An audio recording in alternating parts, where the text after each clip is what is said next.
adulterated alcohol. We have also realized that, and that is the same problem we noticed yesterday in Busia, is the argument of this argument that the challenges of porous border, like the border in Oaxaca, Chepkube. There is also two other borders between Oaxaca and Busia border, and so Nambale.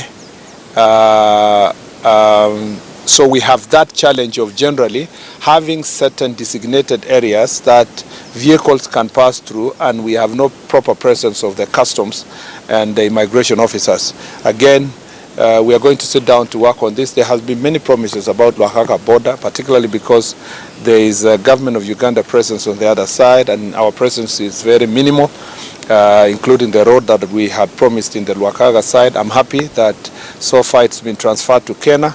What's remaining now is to upgrade. You know, it's called Matisi Bridge. Is it Matisi Bridge? Malakisi Bridge, sorry. Malakisi Bridge is also under construction now. What's remaining is the completion of the road, and we want to make Oaxaca a more formal border point that can help us also to deal with these issues of smuggling. Luckily, our ministry is part and parcel of the team that is one that monitors issues of border points. Again, so therefore, there will be serious crackdown. There will be a lot of noise here, especially from political leaders once we do those crackdown, but don't worry. It is in the best interest of the people that we deal with these issues that are affecting the people of Bungoma and Kenya. We also have problems that are related to also border point. This is drug abuse. Again, there is a lot of marijuana that is sold here. Of course, in the past, there's been a lot of focus on small consumers, yet we forget about the main traffickers.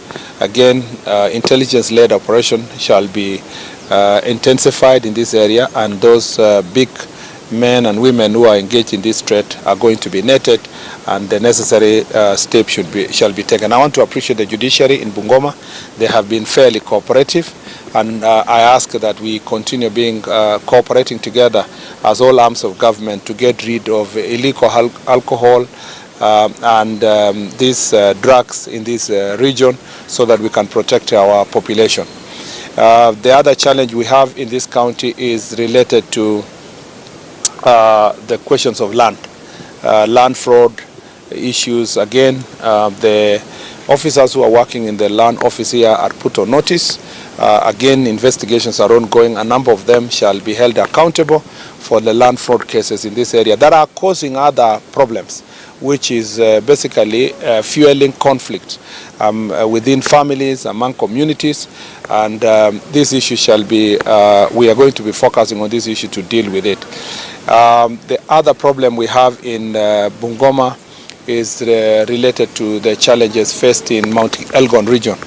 Mount Elgon has very unique challenge over time because also because it's a forest, and we have resurgence of activities that are considered to endanger peace and may endanger peace in our country, and elements that are carrying out firearms inside the forest of Mount Elgon. We have told the National Police Service now, beyond the county security team, to also work with multi-agency team to flush out any individual that may be a Kenyan or from outside our country that may be hiding in that forest. We do not want to go back to the old days where we have had issues in that place, and we are going to be doing multi-agency operations in that area, particularly to protect the forest, because if Mount Elgon is depleted, there is no Bungoma and there is no Kenya. The reason why this county is called the food basket of part of the food basket of Kenya is because of the presence of Mount Elgon and the water sources and the protection of the environment. If we don't do so, we will be making a big mistake. As a result, there will be a multi-agency team that is beyond Kenya Forest Service to make sure that the forest is being protected. Now, the other very telling issue in Bungoma is the presence of goons goons that are causing havoc and violence in this county. Funerals are impossible to attend. People are not having peaceful environment to bury their loved ones. Political events are always violent, and people are living in fear. Again, that multi-agency team shall do a massive crackdown on leaders of goons, regardless of their political affiliations, and all of them shall be arrested and taken to court. We will get rid of Bungoma, of all these goons that have operated and abetted for many years. These goons are not just confined to constituencies, a few constituencies. It includes also, as I said, border areas of this county, and that really endangers the security of the nation. As you must have seen me yesterday address this issue in Busia, this part of Western region has, in the last few years, had politically organized goons. But this is a new dawn. We must deal with them. We must deal with them impartially. And I invite all political leaders, aspiring candidates especially, to come to politics with clean hands, join together with those who have been elected. I want to request also our elected leaders. We have had a meeting and they are also very concerned about these issues. And I want to invite them to participate in supporting the National Police Service in getting rid of political goons in Bungoma. We want to see that anyone can operate in this country freely. And this culture of goons, and then they mutate, they become gangs, is something of great concern across the country. By and by, especially among the bigger counties in the country, you are witnessing presence of gangs and goons, and this is not acceptable. I promise you that we will do something. You will also hear a lot of noise here and there, but don't worry, it will be for the best interest of the people. Even when giving birth, sometimes it becomes very painful for the mother, and those who will feel pain, it's our intention is to get rid of hooliganism and violence in leadership. You saw what we did yesterday, what we did since we went for Jukwaa Usalama Trans Nzoia. Yesterday in Trans Nzoia, I think, DIG, how many? There were over 175 characters who were arrested, who were marauding as goons. And we are going to deal with them all over. In fact, we've come to notice, and you've seen this conversation even in Nairobi and here in Bungoma, that part of the problems of mugging and violence is also being perpetrated by persons otherwise known as street children. But they are not children. They are of significant adult age, yet they pose as street children. They behave like they don't have homes, and they cause muggings and attacking people, both in Trans Nzoia here, and you saw them in Nairobi. Again, something is being done to make sure that that issue is addressed decisively. There are other security challenges in this county that we are going to deal with together with the... I almost forgot a more serious one. This county is among the leading counties when it comes to defilement, which is a very serious issue. And I'm told that most of the defilement is actually perpetrated by family members. So there is incests that are also defilement. Because in this case, they are preying on small children, fathers sleeping with their daughters and impregnating them, and so forth. And yet, I am told also that in some of the instances, community members are trying to shield the perpetrators. And there is a culture that says that we should sort this problem locally, using communal barazas and so forth. We are not going to accept that situation. And that's the essence of the meeting that we are going to have. I'm going to address the chiefs and assistant chiefs and the OCSs that it is their responsibility to ensure that these people are arrested and these people are brought before court, and that the judiciary will also, the DPP will do their part. We want to, I don't know, this is a very rampant issue in the western part of the country, and I think we have to, even our National Crime Research Institute should also give us more information as to why it's more prevalent here. But even as we do so, the enforcement part of it by the National Police Service must continue. I would have said so many other issues, but that is the essence of Jukwaa la Usalama. I'm very happy with the progress we made in Jukwaa la Usalama. Sorry I came late because some of the things we promised to do were being done to the OCSs, and I was in Nairobi to make sure that those issues are, their training is successful, and to also give them some tips on what we need to do going forward, because we want to foster very good working relationship between the National Police Service and the public. And as you know, in the other places we've gone for Jukwaa, during the Jukwaa la Usalama meeting, based on the issues that have been raised, changes have been made. We have done better operations in the counties where we have visited. Bungoma is no exception. It shall be part and parcel of the issues we are going to deal with. As I said earlier, even theft for crops also is an issue here. The old Chepkube behavior, I'm told that some of the coffee is also smuggled through one of those border points. Again, it's an issue that we are going to be dealing with. Of course, we are happy that the coffee prices are going up.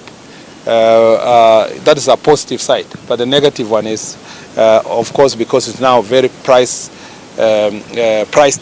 commodity, then it attracts thieves and interest by people who want to smuggle them to sell to other countries. Asante sana. I'll take 3 questions. Yeah. Please useme hata jina. I'll take 3. I'll start with here, and then one more there and one more here. Asante, naitwa Matano Sani, mwandishi wa habari anafanya kazi na Mpakani TV. Swali langu ni hili waziri, kumekuwa na upungufu wa magari kwenye police station zetu, hasa wakati ambapo dharura inapotokea. Pengine swala hilo ni mipango gani mmeweka kuhakikisha kuwa wakati wa dharura kuna magari ya kutosha kwenye police stations? Asante sana. And then one minor.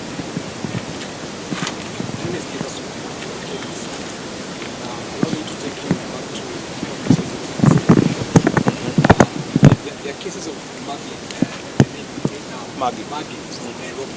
That problem is not the first time, though. When your predecessor actually faced it, there was a lot of it. Then now, of course, it went down. Then it's mushrooming again. And even most of the victims are females. The young ladies and women who cannot defend themselves. I'm pretty sure you've seen even those raising those concerns on TikTok or online. It's actually a problem. I happened to see one, and I wasn't able to get Mine, I'm Achola Bulimo Matthews. I'm a freelance journalist in the Western region. Mine is particularly on the village elders as a part of the integral part of the security team at the grassroots.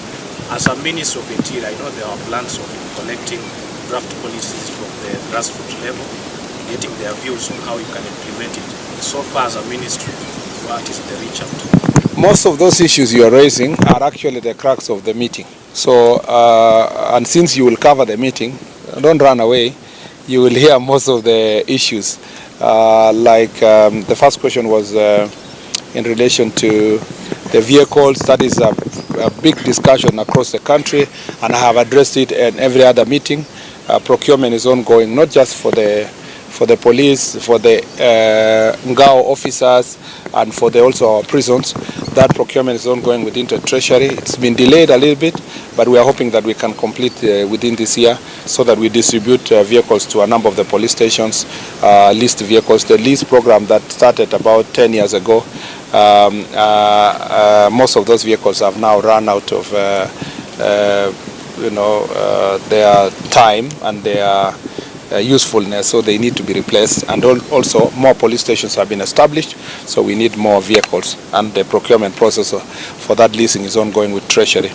On the issue of, as I said, muggings and all that, thank God we are discussing muggings and these kind of challenges. There was a time we were discussing worse challenges of robbery with violence and so forth. And even these mugging issues, as I've told you, part of it is perpetrated by so-called street children, organizing themselves in small groups with knives sometimes and attacking and suspecting citizens. I want to confirm to you that operation is ongoing and it will continue. It is a continuous issue. And part of the conversation we are having, and we will have also here, is that nothing should wait for a directive policy of national, cabinet secretary or any other person. That is a daily responsibility of the OCS in the police station. That's what I was telling the OCSs today. Shouldn't wait for, unless a very unique challenge that has come out of, a particular issue. But things like theft, muggings, that is a daily responsibility of the police officers within the area. Operations going on those issues in that area. As I told you, Trans Nzoia, even here, some of those complaints are here about small theft and mugging, and we are going to do something to make sure that that is addressed.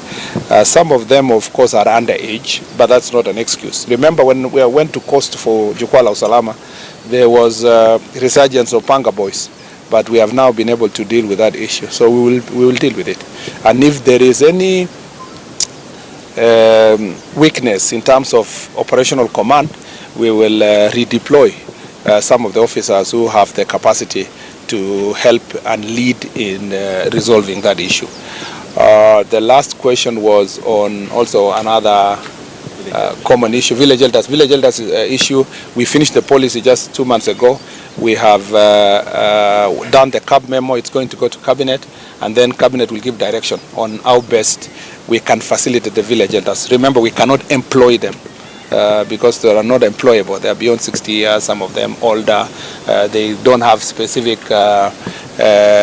qualifications and so forth. And they are, young people are saying, why are you employing older people and so forth? But we want to facilitate them. So the conversations about how best can you facilitate their security work and peace building work to support the security architecture in resolving issues at the local level. Asante sana. Thank you very much.